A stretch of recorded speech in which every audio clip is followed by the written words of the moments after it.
ವೃಷಭ ರಾಶಿಯವರನ್ನು ನೋಡಿದಾಗ ನಿಮಗೆ ಮೊದಲಿಗೆ ಏನನಿಸ್ತದೆ? ಅವರು ತುಂಬಾ ಶಾಂತ, ಸಮಾಧಾನಿ, ಪ್ರೀತಿಯಿಂದ ಮಾತನಾಡುವವರು, ಯಾರ ತಂಟೆಗೂ ಹೋಗದವರು ಮತ್ತು ಭೂಮಿಯಷ್ಟೇ ಅಪಾರವಾದ ತಾಳ್ಮೆ ಇರುವವರು, ಹೌದಲ್ವಾ? ಪ್ರಪಂಚದಲ್ಲಿರುವ ಹೆಚ್ಚಿನ ಜನರು, ಜ್ಯೋತಿಷ್ಯದ ಪುಸ್ತಕಗಳು ಇದನ್ನೇ ಹೇಳ್ತವೆ ಮತ್ತು ನೀವು ಸಹ ಇದನ್ನೇ ನಂಬಿದ್ದೀರಿ. ಆದರೆ ಕೇವಲ ಒಂದು ಕ್ಷಣ ಕಣ್ಣುಮುಚ್ಚಿ ಯೋಚಿಸಿ. ಅದೇ ಶಾಂತವಾದ, ನಿಶ್ಶಬ್ದವಾದ ಭೂಮಿ ಒಮ್ಮೆ ತನ್ನ ಒಡಲನ್ನು ಬಗೆದು ನಡುಗಿದ್ರೆ ಏನಾಗ್ತದೆ? ಅತ್ಯಂತ ಆಳವಾದ ಮತ್ತು ಪ್ರಶಾಂತವಾದ ಸಮುದ್ರ ಏಕಾಏಕಿ ಸುನಾಮಿಯಾಗಿ ಅಪ್ಪಳಿಸಿದ್ರೆ ಏನಾಗ್ತದೆ? ಇಂದು ನಾವು ವೃಷಭರಾಶಿಯವರ ಬಗ್ಗೆ ಜಗತ್ತಿಗೆ ಗೊತ್ತಿಲ್ಲದ, ಯಾರು ಊಹಿಸಲು ಸಾಧ್ಯವಾಗದಂಥ ಒಂದು ಕರಾಳ ಸತ್ಯವನ್ನು, ಅವರ ಆಳವಾದ ಮಾನಸಿಕ ಸ್ಥಿತಿಯನ್ನು ಅನಾವರಣ ಮಾಡಲಿದ್ದೇವೆ. ಅವರ ಆ ಮುಗ್ಧ ನಗು ಮತ್ತು ಮೃದುವಾದ ಮಾತುಗಳ ಹಿಂದೆ ಎಂತಹ ಕಠಿಣವಾದ, ಭೀಕರವಾದ ಮತ್ತು ಯಾರಿಂದಲೂ ಅಲುಗಾಡಿಸಲು ಸಾಧ್ಯವಾಗದಂಥ ಒಂದು ಕಲ್ಲಿನ ಕೋಟೆ ಇದೆ ಎಂಬುದು ಇಂದು ನಿಮಗೆ ಸ್ಪಷ್ಟವಾಗಿ ಅರ್ಥವಾಗ್ತದೆ. ನೀವು ಸ್ವತಃ ವೃಷಭರಾಶಿಯವರಾಗಿದ್ರೆ ನಿಮ್ಮ ಮನಸ್ಸಿನ ಒಳಗಿರುವ ಆ ಗುಪ್ತ ಜ್ವಾಲಾಮುಖಿಯ ಬಗ್ಗೆ ಇಂದು ನಾನೇ ನಿಮ್ಮ ಮುಂದೆ ಕನ್ನಡಿ ಹಿಡಿಯಲಿದ್ದೇನೆ. ಈ ವಿಡಿಯೋವನ್ನು 1 ಸೆಕೆಂಡ್ ಕೂಡ ಸ್ಕಿಪ್ ಮಾಡದೆ ಸಂಪೂರ್ಣವಾಗಿ ನೋಡಿ, ಏಕೆಂದರೆ ಈ ಸತ್ಯಗಳು ನಿಮ್ಮನ್ನು ಬೆಚ್ಚಿ ಬೀಳಿಸುವುದು ಖಂಡಿತ. ಈ ನಿಗೂಢ ಸತ್ಯಗಳ ಆಳಕ್ಕೆ ಇಳಿಯುವ ಮುನ್ನ ನನ್ನದೊಂದು ನೇರವಾದ ಹಾಗೂ ಪ್ರಾಮಾಣಿಕವಾದ ಮಾತು. ಮನುಷ್ಯನ ಮನಸ್ಸಿನ, ಜ್ಯೋತಿಷ್ಯದ ಈ ಕಟು ಸತ್ಯಗಳನ್ನು ಅತ್ಯಂತ ಆಳವಾಗಿ ಅಧ್ಯಯನ ಮಾಡಿ ಅದನ್ನು ನಿಮಗೆ ಅರ್ಥವಾಗುವ ರೀತಿಯಲ್ಲಿ ನಿಮ್ಮ ಮುಂದೆ ತರಲು ನಾವು ಹಗಲಿರುಳು ಸಾಕಷ್ಟು ಶ್ರಮ ಹಾಕ್ತೇವೆ. ಆದರೆ ಈ ಶ್ರಮಕ್ಕಾಗಿ ನಾವು ನಿಮ್ಮಿಂದ ಹಣವನ್ನಾಗಲಿ ಬೇರೆ ಯಾವುದೇ ರೀತಿಯ ಪ್ರತಿಫಲವನ್ನಾಗಲಿ ಖಂಡಿತ ಕೇಳುತ್ತಿಲ್ಲ, ಕೇಳುವುದೂ ಇಲ್ಲ. ನಮ್ಮ ಗೆಲುವಿನ ಬೆಳಕು ಚಾನೆಲ್ಗೆ ಸಬ್ಸ್ಕ್ರೈಬ್ ಮಾಡುವುದು ಹಾಗೂ ಈ ವಿಡಿಯೋಗೆ ಒಂದು ಲೈಕ್ ನೀಡುವುದು ಸಂಪೂರ್ಣವಾಗಿ ಉಚಿತ. ಆದರೆ ನಿಮಗೆ ನಮ್ಮ ವಿಚಾರಗಳು ಒಪ್ಪಿಗೆ ಆದರೆ, ನಮ್ಮ ಈ ಶ್ರಮಕ್ಕೆ ಬೆಲೆ ಇದೆ ಎಂದು ನಿಮಗೆ ಪ್ರಾಮಾಣಿಕವಾಗಿ ಅನಿಸಿದ್ರೆ ಮತ್ತು ಈ ಮಾತುಗಳು ನಿಮ್ಮ ಮನಸ್ಸಿಗೆ, ನಿಮ್ಮ ಹೃದಯಕ್ಕೆ ನೇರವಾಗಿ ತಟ್ಟಿದ್ರೆ ಮಾತ್ರ ನೀವು ಹೃದಯಪೂರ್ವಕವಾಗಿ ಸಬ್ಸ್ಕ್ರೈಬ್ ಮಾಡಿ. ಅಂತಿಮವಾಗಿ ಇದು ಸಂಪೂರ್ಣವಾಗಿ ನಿಮ್ಮದೇ ಆಯ್ಕೆ. ನಿಮ್ಮ ಪ್ರತಿಯೊಂದು ನಿರ್ಧಾರವನ್ನು ನಾವು ಯಾವತ್ತೂ ಗೌರವಿಸ್ತೇವೆ. ಬನ್ನಿ ಈಗ ವೃಷಭರಾಶಿಯ ಅಸಲಿ ಮುಖವಾಡವನ್ನು ಸಂಪೂರ್ಣವಾಗಿ ಕಳಚೋಣ. ವೃಷಭರಾಶಿಯ ಸಂಕೇತ ಗೂಳಿ ಅಥವಾ ವೃಷಭ. ಹಸಿರು ಹುಲ್ಲುಗಾವಲಿನಲ್ಲಿ ಮೇಯುತ್ತಿರುವ ಗೂಳಿಯನ್ನು ನೀವೆಂದಾದರೂ ಗಮನಿಸಿದ್ದೀರಾ? ಅದು ತನ್ನಷ್ಟಕ್ಕೆ ತಾನು ಅತ್ಯಂತ ಶಾಂತವಾಗಿ, ಆರಾಮಾಗಿ ಇರ್ತದೆ. ಯಾರ ಮೇಲೂ ಅದು ವಿನಾಕಾರಣ ದಾಳಿ ಮಾಡುವುದಿಲ್ಲ. ವೃಷಭರಾಶಿಯವರ ಮೂಲ ಸ್ವಭಾವವು ಅಕ್ಷರಶಃ ಇದೆ. ಅವರು ತಮ್ಮ ಪಾಡಿಗೆ ತಾವು, ತಮ್ಮ ಕುಟುಂಬ, ತಮ್ಮ ಕೆಲಸ, ತಮ್ಮ ನೆಚ್ಚಿನ ಆಹಾರ ಮತ್ತು ತಮ್ಮದೇ ಆದ ಪುಟ್ಟ ಪ್ರಪಂಚದಲ್ಲಿ ಅತ್ಯಂತ ನೆಮ್ಮದಿಯಿಂದ ಇರಲು ಬಯಸ್ತಾರೆ. ಅವರು ಬೇರೆಯವರ ವಿಚಾರದಲ್ಲಿ ಅನಗತ್ಯವಾಗಿ ಮೂಗು ತೂರಿಸುವುದಿಲ್ಲ. ಹಾಗೆ ತಮ್ಮ ಖಾಸಗಿ ವಿಚಾರಕ್ಕೆ ಬೇರೆಯವರು ಬರುವುದನ್ನು ಅವರು ಕಿಂಚಿತ್ತೂ ಇಷ್ಟಪಡುವುದಿಲ್ಲ. ಇದೇ ಕಾರಣಕ್ಕೆ ಜಗತ್ತಿನಲ್ಲಿರುವ ಎಲ್ಲರೂ ಇವರನ್ನು ಸಾಧು ಪ್ರಾಣಿ, ಅತಿ ಮುಗ್ಧರು ಎಂದು ತಪ್ಪು ತಿಳಿದುಕೊಳ್ತಾರೆ. ಆದರೆ ಆ ಸಾಧು ಪ್ರಾಣಿಯ ಕಣ್ಣಿಗೆ ಉದ್ದೇಶಪೂರ್ವಕವಾಗಿ ಕೆಂಪು ಬಟ್ಟೆ ತೋರಿಸಿದ್ರೆ ಅಥವಾ ಅದು ನಂಬಿರುವ ಜಾಗಕ್ಕೆ ಅತಿಕ್ರಮ ಪ್ರವೇಶ ಮಾಡಿದರೆ ಏನಾಗ್ತದೆ ಗೊತ್ತಾ? ಆ ಶಾಂತತೆ ಕ್ಷಣ ಮಾತ್ರದಲ್ಲಿ ಕಣ್ಮರೆಯಾಗಿ ಎದುರಿಗಿರುವುದು ದೊಡ್ಡ ಬೆಟ್ಟವೇ ಆಗಿದ್ದರೂ ಅದನ್ನು ಗುದ್ದಿ ಪುಡಿ ಮಾಡುವಂಥ ರೌದ್ರಾವತಾರ ಹೊರಬರುತ್ತದೆ. ವೃಷಭರಾಶಿಯವರ ಕೋಪ ಮತ್ತು ಅವರ ಕತ್ತಲೆಯ ಮುಖ ಶುರುವಾಗುವುದೇ ಸರಿಯಾಗಿ ಇಲ್ಲಿಂದ. ಮೊದಲನೇದಾಗಿ ಅವರ ತಾಳ್ಮೆಯ ಬಗ್ಗೆ ಜಗತ್ತಿಗಿರುವ ಅತ್ಯಂತ ದೊಡ್ಡ ಭ್ರಮೆಯನ್ನು ಒಡೆಯೋಣ. ವೃಷಭರಾಶಿಯವರಿಗೆ ತಾಳ್ಮೆ ಹೆಚ್ಚು ಎಂಬುದು 100% ಸತ್ಯ.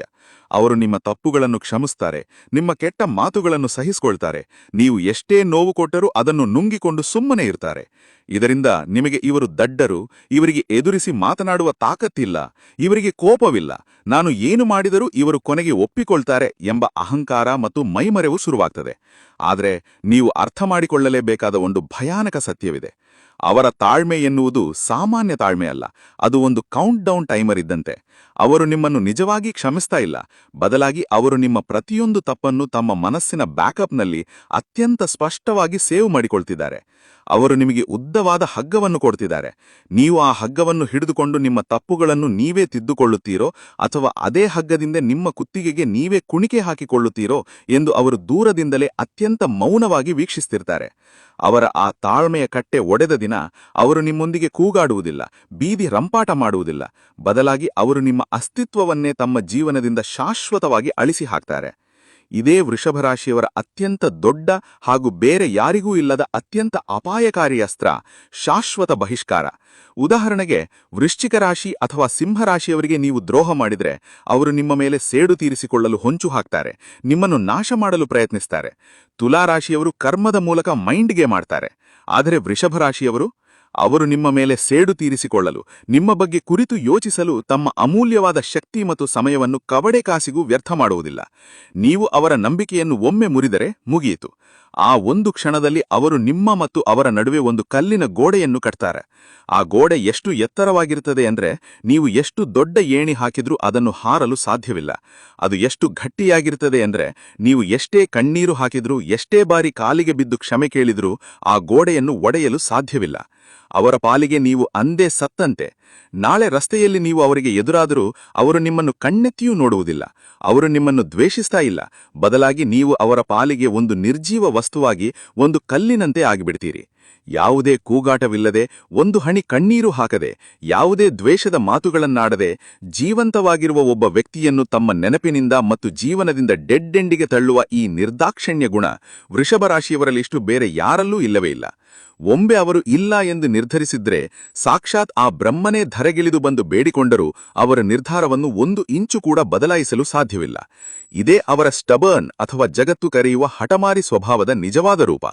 ಇನ್ನು ಪ್ರೀತಿ ಮತ್ತು ಸಂಬಂಧಗಳ ವಿಚಾರಕ್ಕೆ ಬಂದ್ರೆ ವೃಷಭರಾಶಿಯವರ ಕರಾಳ ಮುಖದ ಇನ್ನೊಂದು ಆಯಾಮ ಅನಾವರಣವಾಗ್ತದೆ. ವೃಷಭರಾಶಿಯ ಅಧಿಪತಿ ಶುಕ್ರಗ್ರಹ. ಹೀಗಾಗಿ ಇವರಿಗೆ ಪ್ರೀತಿ, ಕಾಳಜಿ, ಸೌಂದರ್ಯ ಮತ್ತು ಐಶ್ವರ್ಯ ಜೀವನವೆಂದರೆ ಎಲ್ಲಿಲ್ಲದ ಒಲವು. ಇವರು ತಾವು ಪ್ರೀತಿಸುವ ಸಂಗಾತಿಯನ್ನು ಅಂಗಳಿಯಲ್ಲಿ ಇಟ್ಟುಕೊಂಡು ಪೂಜಿಸ್ತಾರೆ. ಪ್ರೀತಿಯಲ್ಲಿ ಇವರಿಗಿಂತ ನಿಷ್ಠಾವಂತರು ಮತ್ತೊಬ್ಬರಿಲ್ಲ. ಆದರೆ ಇದರ ಹಿಂದೆಯೇ ಬೆನ್ನಟ್ಟಿಕೊಂಡು ಬರುವ ಒಂದು ಅಪಾಯಕಾರಿ ಗುಣವೆಂದರೆ ಅತಿಯಾದ ಒಡೆತನ, ಎಕ್ಸ್ಟ್ರೀಮ್ ಪೊಸೆಸಿವ್ನೆಸ್. ನನ್ನದು ಎಂದರೆ ಅದು ಕೇವಲ ನನ್ನದು ಮಾತ್ರ. ಇದು ಪ್ರತಿಯೊಬ್ಬ ವೃಷಭರಾಶಿಯವರ ರಕ್ತದಲ್ಲಿ ಹರಿಯುವ ಮೂಲ ಮಂತ್ರ. ಅವರು ಪ್ರೀತಿಸುವ ವ್ಯಕ್ತಿಯನ್ನು, ಅವರು ಇಷ್ಟಪಡುವ ವಸ್ತುಗಳನ್ನು ಬೇರೆ ಯಾರಾದರೂ ಕಣ್ಣೆತ್ತಿ ನೋಡಿದರೂ ಅವರ ರಕ್ತ ಕುದಿತದ. ಇವರ ಈ ಅತಿಯಾದ ಪ್ರೀತಿ ಮತ್ತು ಕಾಳಜಿ ಕೆಲವೊಮ್ಮೆ ಸಂಗಾತಿಗೆ ಉಸಿರುಗಟ್ಟಿಸುವಂತೆ ಮಾಡಬಹುದು. ತಮ್ಮ ಸಂಗಾತಿ ಎಲ್ಲಿಗೆ ಹೋಗ್ತಿದ್ದಾರೆ, ಯಾರೊಂದಿಗೆ ಮಾತನಾಡುತ್ತಿದ್ದಾರೆ, ಏನು ಮಾಡ್ತಿದ್ದಾರೆ ಎಂಬುದರ ಬಗ್ಗೆ ಇವರಿಗೆ ಸಂಪೂರ್ಣ ನಿಯಂತ್ರಣ ಬೇಕಾಗಿರುತ್ತದೆ.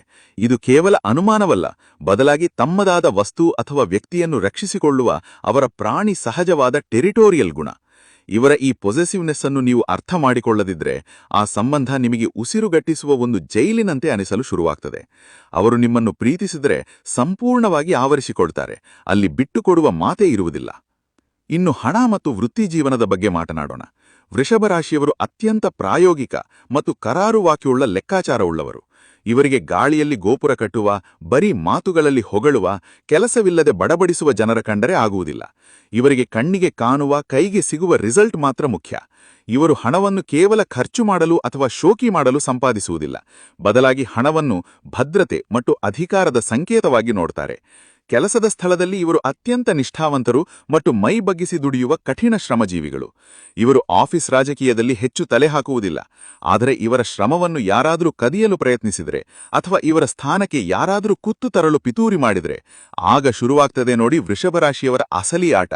ಇವರು ನೇರವಾಗಿ ಹೋಗಿ ಬಾಸ್ ಜೊತೆ ಜಗಳವಾಡುವುದಿಲ್ಲ ಅಥವಾ ಸಹೋದ್ಯೋಗಿಗಳೊಂದಿಗೆ ಕೂಗಾಡುವುದಿಲ್ಲ. ಬದಲಾಗಿ ತಮ್ಮ ಅತ್ಯುತ್ತಮ ಕೆಲಸದಿಂದಲೇ ಆ ಶತ್ರುವನ್ನು ಸಂಪೂರ್ಣವಾಗಿ ಮಣ್ಣು ಮುಕ್ಕಿಸ್ತಾರೆ. ತಮ್ಮ ಸಾಮರ್ಥ್ಯ, ತಮ್ಮ ಅಪಾರವಾದ ತಾಳ್ಮೆ ಮತ್ತು ತಮ್ಮ ನಿರಂತರ ಪ್ರಯತ್ನದಿಂದ ಎದುರಾಳಿಯನ್ನು ಮಾನಸಿಕವಾಗಿ, ವೃತ್ತಿಪರವಾಗಿ ಸೋಲಿಸಿ ತಾವು ಕಷ್ಟಪಟ್ಟು ಕಟ್ಟಿದ ಸಾಮ್ರಾಜ್ಯದ ಮೇಲೆ ಯಾರಿಗೂ ಕೈಯಿಡಲು ಸಾಧ್ಯವಾಗದಂತೆ ಮಾಡ್ತಾರೆ. ಇವರು ನಿಧಾನವಾಗಿ ಹೆಜ್ಜೆ ಇಡಬಹುದು, ಆಮೆಗತಿಯಲ್ಲಿ ಸಾಗಬಹುದು. ಆದರೆ ಒಮ್ಮೆ ಅವರು ಒಂದು ಜಾಗದಲ್ಲಿ ಹೆಜ್ಜೆ ಊರಿದರೆ ಆ ಹೆಜ್ಜೆಯನ್ನು ಭೂಕಂಪ ಬಂದರೂ ಅಳಿಸಲು ಸಾಧ್ಯವಿಲ್ಲ. ವೃಷಭರಾಶಿಯವರ ಕೋಪದ ಬಗ್ಗೆ ಒಂದು ಕೊನೆಯ ಮತ್ತು ಅತ್ಯಂತ ಪ್ರಮುಖವಾದ ಎಚ್ಚರಿಕೆ. ಅವರು ಕೋಪಗೊಳ್ಳುವುದು ಬಹಳ ಅಪರೂಪ. ಅವರು ವರ್ಷಗಟ್ಟಲೆ ತಮ್ಮ ಕೋಪವನ್ನು ನುಂಗಿಕೊಂಡು ಒಂದು ದೊಡ್ಡ ಪಾತ್ರೆಯಲ್ಲಿ ಶೇಖರಿಸಿಡ್ತಾರೆ. ಆದರೆ ಆ ಪಾತ್ರೆ ತುಂಬಿ ಹೊರಚೆಲ್ಲಿದ ದಿನ ಅಲ್ಲಿ ಅಕ್ಷರಶಃ ಭೂಕಂಪವೇ ಸೃಷ್ಟಿಯಾಗ್ತದೆ. ಅವರ ಕೋಪ ಸ್ಫೋಟಗೊಂಡಾಗ ಅವರು ಕೇವಲ ಆ ಕ್ಷಣದ ವಿಷಯದ ಬಗ್ಗೆ ಮಾತ್ರ ಮಾತನಾಡುವುದಿಲ್ಲ. 10 ವರ್ಷಗಳ ಹಿಂದೆ ನೀವು ಆಡಿದ ಮಾತು, ನೀವು ಮಾಡಿದ ತಪ್ಪು, ದಿನಾಂಕ, ಸಮಯ ಮತ್ತು ಸ್ಥಳದ ಸಮೇತ ಅವರ ಬಾಯಿಂದ ಬೆಂಕಿಯಂತೆ ಹೊರಬರ್ತದೆ. ಆ ರೌದ್ರಾವತಾರವನ್ನು, ಆ ಕಣ್ಣುಗಳಲ್ಲಿನ ಕೆನ್ನಾಲಿಗೆಯನ್ನು ನೋಡಿದ ಮೇಲೆ ನೀವು ನಿಮ್ಮ ಜೀವನದಲ್ಲಿ ಮತ್ತೊಮ್ಮೆ ಅವರನ್ನು ಎದುರು ಹಾಕಿಕೊಳ್ಳುವ ಕಲ್ಪನೆಯನ್ನು ಮಾಡುವುದಿಲ್ಲ. ಅವರ ಕೋಪ ಒಂದು ಪ್ರಬಲವಾದ ಸುಂಟಗಾಳಿಯಂತೆ.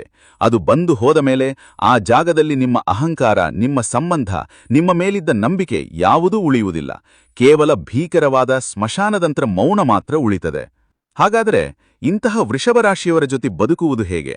ಅವರ ಮನಸ್ಸನ್ನು ಗೆಲ್ಲುವುದು ಹೇಗೆ? ಇದಕ್ಕಿರುವ ಏಕೈಕ ಮತ್ತು ಅತ್ಯಂತ ಸುಲಭವಾದ ಮಾರ್ಗ ಪ್ರಾಮಾಣಿಕತೆ ಮತ್ತು ನಿಷ್ಠೆ, ಆನೆಸ್ಟಿ ಆ್ಯಂಡ್ ಲಾಯಲ್ಟಿ. ಅವರು ನಿಮ್ಮಿಂದ ಕೋಟಿ ಬೆಲೆಯ ಉಡುಗೊರೆಗಳನ್ನು ನಿರೀಕ್ಷೆ ಮಾಡುವುದಿಲ್ಲ, ನಾಟಕೀಯ ಪ್ರೀತಿಯನ್ನು ಬಯಸುವುದಿಲ್ಲ. ಅವರು ಕೇಳುವುದು ಕೇವಲ ಸ್ಥಿರತೆ, ಸ್ಟೆಬಿಲಿಟಿ. ನೀವು ಇಂದು ಹೇಳಿದ್ದನ್ನು ನಾಳೆಯೂ ಉಳಿಸಿಕೊಳ್ಳಿ. ಅವರಿಗೆ ನೀವು ಕೊಟ್ಟ ಮಾತನ್ನು ಜೀವನದಲ್ಲಿ ಎಂದಿಗೂ ಮರೆಯಬೇಡಿ. ಅವರ ಕಷ್ಟದ ಸಮಯದಲ್ಲಿ ಅವರ ಬೆನ್ನಿಗೆ ಒಂದು ಆಧಾರ ಸ್ತಂಭವಾಗಿ ನಿಲ್ಲಿ. ಅವರು ನಿಮ್ಮ ಇಡೀ ಜೀವನವನ್ನು ಸ್ವರ್ಗ ಮಾಡ್ತಾರೆ. ತಮ್ಮ ಪ್ರಾಣವನ್ನು ಕೊಟ್ಟಾದರೂ ನಿಮ್ಮನ್ನು ಕಾಯ್ತಾರೆ.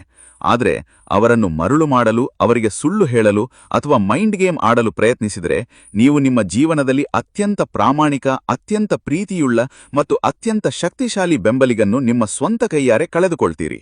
ಅವರದ್ದು ಕಪ್ಪು ಮತ್ತು ಬಿಳಿವಿನ ಜಗತ್ತು. ಅಲ್ಲಿ ಬೂದು ಬಣ್ಣಕ್ಕೆ ಜಾಗವೇ ಇಲ್ಲ. ಪ್ರೀತಿಸಿದರೆ ಪ್ರಾಣ ಕೊಡ್ತಾರೆ, ದ್ವೇಷಿಸಿದರೆ ಅಸ್ತಿತ್ವವನ್ನೇ ಅಳಿಸಿ ಹಾಕ್ತಾರೆ. ನೀವು ವೃಷಭರಾಶಿಯವರ? ನಿಮ್ಮ ಮುಗ್ಧತೆಯ ಹಿಂದೆ ಅಡಗಿರುವ ಈ ಕರಾಳ ಆದರೆ ಅತ್ಯಂತ ನಿಜವಾದ ಸತ್ಯವನ್ನು ನಾನು ಸರಿಯಾಗಿ ಬಿಚ್ಚಿಟ್ಟಿದ್ದೇನೆ ಎಂದು ನಿಮಗೆ ಅನಿಸ್ತಾ ಇದೆಯಾ? ಅಥವಾ ನಿಮ್ಮ ಜೀವನದಲ್ಲಿರುವ ವೃಷಭರಾಶಿಯವರ ಆ ಶಾಶ್ವತ ಬಹಿಷ್ಕಾರದ ರುಚಿಯನ್ನು ನೀವೆಂದಾದರೂ ನೋಡಿದ್ದೀರಾ? ಆ ಭಯಾನಕ ಮೌನವನ್ನು ಅನುಭವಿಸಿದ್ದೀರಾ? ದಯವಿಟ್ಟು ಕಮೆಂಟ್ ಮಾಡಿ ನಿಮ್ಮ ಸತ್ಯವನ್ನು ಹಂಚಿಕೊಳ್ಳಿ. ಜ್ಯೋತಿಷ್ಯ ಅಂದ್ರೆ ಕೇವಲ ಯಾವ ದಿನ ಏನು ಲಾಭ ಬರ್ತದೆ ಎಂದು ಹೇಳುವ ದಿನಭವಿಷ್ಯ ಅಲ್ಲ. ಅದು ಮನುಷ್ಯನ ಮನಸ್ಸಿನ, ಅವನ ಗುಣನಡವಳಿಕೆಗಳ ಆಳವಾದ ವಿಜ್ಞಾನ.